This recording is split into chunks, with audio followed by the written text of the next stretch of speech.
Central idea, किस part का central idea पढ़ेंगे? डस्ट ऑफ स्नो, जिसके लेखक कौन है? रॉबर्ट ली प्रोस्ट, इसके लेखक हैं। और आज आप पढ़ेंगे इसकी सेंट्रल आइडिया को आपको पेपर में कैसे लिखना है। तो पहले इस पूरे इंग्लिश की हिंदी पढ़ेंगे, उसी में आपको सेंट्रल आइडिया पता चल जाएगा कि जब आपको लिखना पड़े तो आप कैसे इसको लिखेंगे। तो ध्यान से देखिएगा। इन द पोएम, इस कविता में डस्ट ऑफ स्नो, ये जो डस्ट ऑफ स्नो कविता है, इस कविता में द पोएट जो लेखक है या कवि है, वांट्स माने चाहता है, टू कन्वे माने बताना, वो बताना चाहता है। किस कविता का?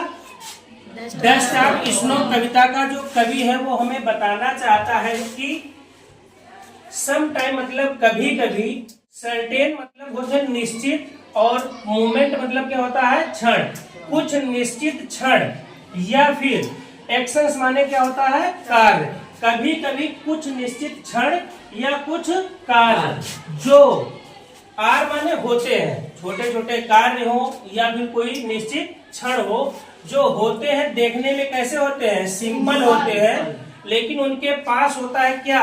लार्जर माने बड़ी, और सिग्निफिकेंस मतलब महत्व। उनका महत्व क्या होता है?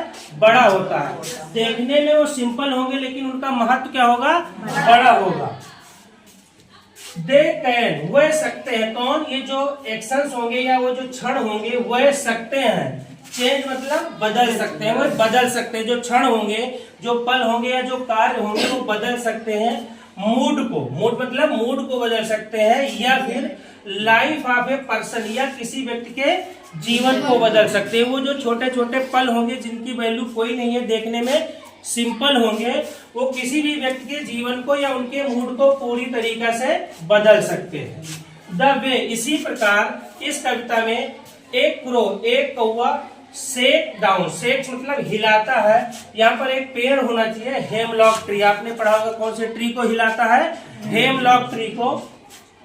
डस्ट ऑफ स्नो, और उसके जो डस्ट थे, जो कण थे, किसके? बर्फ के। बर्फ के जो कण थे वो नीचे गिरने लगते हैं, किसके ऊपर? ऑन द पोएट, पोएट के ऊपर या कवि के ऊपर गिरने लगते हैं। और वो जो कण गिरते हैं बर्फ के, वो देते हैं किसे?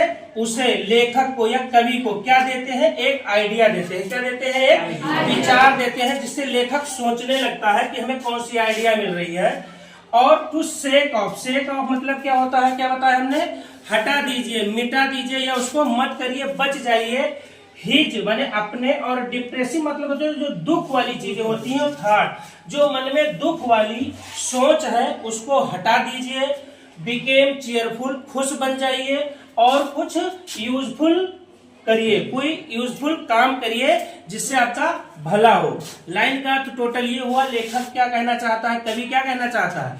अब आप लोग बताएंगे, बताइए लेखक क्या कहना चाहता है, ये हमें ही बताना पड़ेगा। है कुल मिलाकर अर्थ यह हुआ, लेखक कहना चाहता है कि कभी कभी छोटे छोटे जो पल होते हैं वो जिंदगी में बहुत बड़े बदलाव ला सकते हैं। इस टोटल का सेंट्रल आइडिया यही हुआ। अब इसको आप तोड़ तोड़ के अलग अलग भाषाओं में लिख सकते हैं, या छोटे छोटे पैराग्राफ में लिख सकते हैं।